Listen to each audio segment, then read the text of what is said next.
I did, Paul. Parmalee is a rock country band, and they played a free concert tonight here at Speed Street. I'm actually backstage, and this is one of their buses. This is a big difference from the small RV that they traveled in years ago. They also say it's a big difference to be playing on the main stage versus one of those small stages being an opening act. They say it feels good to be home. She feels like Carolina. Parmalee is from Parmalee, a small town north of Greenville, North Carolina.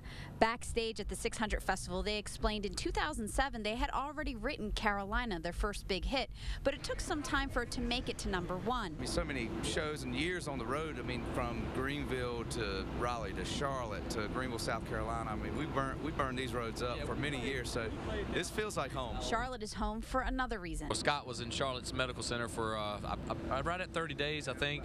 In September 2010, Scott Thomas, the drummer of Parmalee, was injured in a shootout at the Money in Rock Hill during an armed robbery. Scott defended his brother Matt and shot back with a gun he had in the RV. He was hit 3 times and nearly bled to death. He was in a coma for 10 days.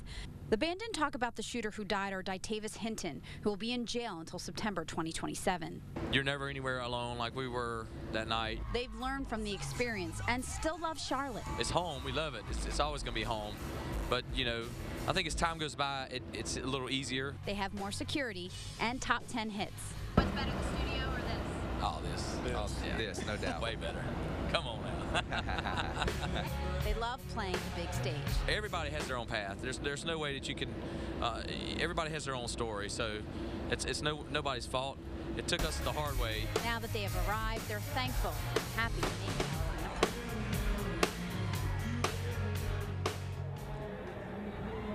Now, even though they've made it, they say they've never worked harder. They're not going to be taking in the Coca Cola 600 this weekend. They say they're going to leave here and go to their next gig, and then they say by Tuesday they will be back in Nashville in the studio recording new music for their fans. Reporting live in Charlotte at Speed Street, Pamela Escobar, WBTV on your side. We wish them all the best, Pamela. Thank you.